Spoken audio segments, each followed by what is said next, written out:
जय जगन्नाथ पिला माने तो आज आम स्टार्ट करा सरस्वती शिशु विद्या मंदिर परिवेश शिक्षा तृतीय अध्याय विभिन्न जीविका। तो चलते भिडियो को स्टार्ट करवा।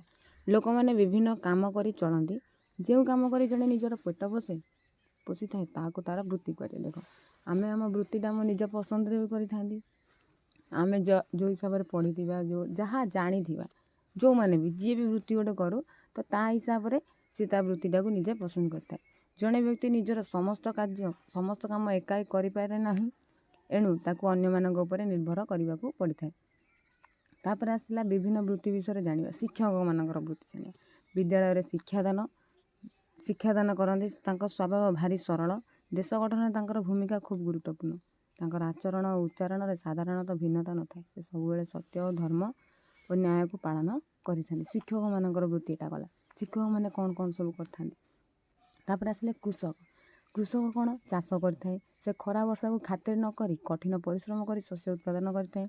भारत परि कृषि प्रधान देश में कृषकर भूमिका अत्यंत गुरुत्वपूर्ण तापाई आम समस्ते दाना पाथन। देख सी यदि चाष न कर आम जो खाद्यटा खाऊँ आमको किए दौर कृषक जदि सी आम खाद्यटा माने आम दानाटा बिलरे चाष न कर आम खाद्य कौट पाइबा कि बर्तमान समय कई चाष करने को ही पसंद करना कौन कर सार प्रयोग कर दूसरी अल्प जगार केमती बहुत फल सेटा भी से भूल कर।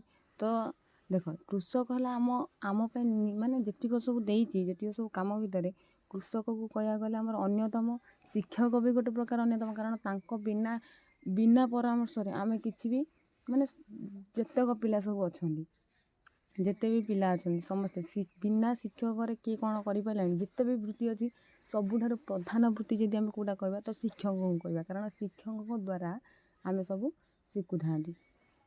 तापर आसला कमार कमार कौन काम कौन लुहारे दा दा हातुड़ी कोदाल शाबल छुरी आदि तैयारी करे से कृषकर बंधु अटे। कृषकर बंधु कहीं कह तार सब कृषकर जहाँ सब दरकार चाष कार्य जमीक दा दरकार शाबल दरकार छुरी दरकार खुरपी दरकार जहाँ भी दरकार सबू सी दे था से तार बंधु बोली कहुए। से लुहा को निआरे लाल होगा पर्यंत उत्तप्त कर लुहा लुहा हाथुटे बाड़े दरकार उपकरण करता है।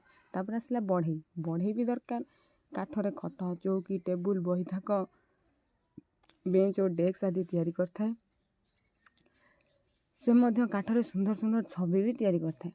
यही सब तैयारी तार हातुड़ी करत बारिश और निआण आदि आवश्यक पड़ता है साहाय्य नहीं था। तापर आसला कुंभार कुंभार काम कौन माटी हांडी माठिया सुरेई दीप कलश आदि तैयारी करे से तार चक साहाय्य कादुअरे जिनिस तैयारी कर खरारे सुखाई पर निआरे पोड़ी थाए। तापर आसला दरजी दरजी कौन करे ना आमर पोशाक तैयारी करे से आम नुआ कपड़ा दियंती। तापर जा गोपालक अनेक गाई गोरु पाली थाए से घास कुंडा तोराणी आदि दे से जत्न नहीं थाए से दूध दे बजार में बिकी थाए कृषक मान खत बिकी थाए। गोपालक नथिले आम दूध दही छेना और घी पाते ना। तापर आसिले डाक्तर और नर्स एम भी मोस्ट इम्पोर्टाट रोगी मान सेवा करने जानती आमको रोग हेले आमको पाखु आम पाखु जाता से जत्नर सह आमर सेवा करता। डाक्तर परामर्श अनुसार नर्स रोगी सेवा करता से रोगी सेवा करने तालीम पाई था से सेवा रोगी रोगी आरोग्य होता है। तापर आसिले दोकानी आमे आमर दरकारी जिनस बिकी था माने आमको आमर दरकार जिनस से मिली था से बिकी था आम आनी था से आम ठार पैसा धान कि चाउल नहीं था। तापर आसिले पुलिस समाज में होता अपराध को रोकी थाए आमर किसी चोरी हो गले आम थाना रे जनाती। तापर आसला पुलिस आसी घटनार अनुसंधान कर चोर को धरता है। या छड़ा पुलिस श्रृंखला रक्षा करने और गुरुत्वपूर्ण स्थान में सुरक्षा काम करें। तापर आसला मोची नुआ जोता तैयारी करे पुराणा जोतार मरामती और सफा करे। ब्राह्मण तापर आसला मंदिर में पूजा करे आम आम घर को आसी बह व्रत होम आदि कार्य करता है। तापर आसला धोबा आमर लुगा सफा करे और ताकू इस्त्री करे। आजिकल से बजार में लंड्री खाली रोजगार कले। तापर आसला राजमिस्त्री इटा सीमेंट घर पाचेरी कंक्रीट रास्ता निर्माण करती बनिया तापर सुना रूपार गहना तैयारी करता है। तापर आसला केउट नई नाड़ू माछ धरे और ताकू बिक्री कर तार पेट पोषिता से निजर बड़का समय निजर जाल बुणे और नार मरामती करें। तो एबे ଯିବା ଆମେ ଚୌକିଦାର। ଚୌକିଦାର କ'ଣ? ଚୌକିଦାର ହେଲେ ଜଣେ ବିଶ୍ୱସ୍ତ ଲୋକ। ସେ ଗାଁର ଭଲ ମନ୍ଦ ଥାନାରେ ଜଣାନ୍ତି। ସରକାର ତାଙ୍କୁ ଅଳ୍ପ କିଛି ପାରିଶ୍ରମିକ ଦେଇଥାନ୍ତି। ପୋଲିସ କୌଣସି ଅନୁସନ୍ଧାନରେ ଗାଁକୁ ଆସିଲେ ଚୌକିଦାର ତାଙ୍କୁ ସାହାଯ୍ୟ କରିଥାନ୍ତି। ତାପରେ ଆସିଲେ ଯନ୍ତ୍ରୀ। ସବୁ ପ୍ରକାର ନିର୍ମାଣ କାର୍ଯ୍ୟରେ ଯୋଜନା ତିଆରି କରନ୍ତି। ସରକାର ତାଙ୍କ ଯୋଜନାକୁ ପରୀକ୍ଷା କରିବା ପରେ କାମ କରିବାର ଆଦେଶ ଦିଅନ୍ତି। ଯନ୍ତ୍ରୀଙ୍କ ପରାମର୍ଶରେ ଦେଶରେ ବଡ଼ ବଡ଼ ଶିଳ୍ପ କେନ୍ଦ୍ର, ପୋଲ ଆଦି ଗଢ଼ି ଉଠିଛି। ତାପରେ ଆସିଲା ସୈନିକ। ସୈନିକ କ'ଣ? ଦେଶର ସୁରକ୍ଷା କରନ୍ତି। ଏଥିପାଇଁ ସେମାନଙ୍କୁ ତାଲିମ ନେବାକୁ ପଡ଼ିଥାଏ। ଏମାନେ ଦେଶ ଭିତରକୁ ବାହାର ଶତ୍ରୁକୁ ପଶିବାକୁ ଦିଅନ୍ତି ନାହିଁ। କୌଣସି ବୃତ୍ତିକୁ ହୀନ ଦୃଷ୍ଟିରେ ଦେଖିବା ଉଚିତ ନୁହେଁ। ନିଜ ନିଜର ପସନ୍ଦ ଓ ଦକ୍ଷତା ଅନୁସାରେ ମଣିଷମାନେ ବିଭିନ୍ନ କାମ କରିଥାନ୍ତି। ସମସ୍ତ ବୃତ୍ତିର କିଛି ନା କିଛି ଉପକାର ଥାଏ। ପ୍ରତ୍ୟେକ ବ୍ୟକ୍ତି ନିଜର ଜୀବିକା ନିର୍ବାହ ମାଧ୍ୟମରେ ସମାଜର ଉପକାର କରିଥାନ୍ତି। ତାପରେ ଏବେ ଯିବା କୋଶ୍ଚିନ୍ ଆନ୍ସରକୁ। ତ କୋଶ୍ଚିନ୍ ଆନ୍ସର କ'ଣ ଦେଇଛି ଦେଖିବା। ଫାର୍ଷ୍ଟ କୋଶ୍ଚିନ୍ ଦେଇଛି 1 ନମ୍ବର ଶୂନ୍ୟସ୍ଥାନ ପୂରଣ କର। କ'ଣ ଦେଇଛି? ଶିକ୍ଷକଙ୍କ କାମ ଶିକ୍ଷାଦାନ କରିବା। ଯିଏ ଯେଉଁ କାମ କରେ ତାକୁ ତାର ବୃତ୍ତି କୁହାଯାଏ। ସେ ଲେଖିଛି ପିଲାଟି, ଯେଉଁଟାରୁ ମୁଁ ଫଟୋ ଉଠେଇଛି। ତ ଦେଖିବା ସେ କେଉଁଠି କ'ଣ ଭୁଲ ଲେଖିଥିବ, ମୁଁ ତ କରେକ୍ସନ୍ କରି କହିଦେବି ଆଉ। ମାଛ ଧରି ବିକିବା ଡ୍ୟାସ୍ର କାମ, କେଉଟର କାମ। ଡ୍ୟାସ୍ ମନ୍ଦିର ପୂଜା କରନ୍ତି, ବ୍ରାହ୍ମଣ। ଦେଶର ସୁରକ୍ଷା ଭାର ଡ୍ୟାସ୍ ଉପରେ, ସୈନିକ। ଯନ୍ତ୍ରୀ ସବୁ କାମର ଯୋଜନା ତିଆରି କରନ୍ତି। ଡ୍ୟାସ୍ ସୁନା ରୂପା ଗହଣା ତିଆରି କରନ୍ତି, ବଣିଆ।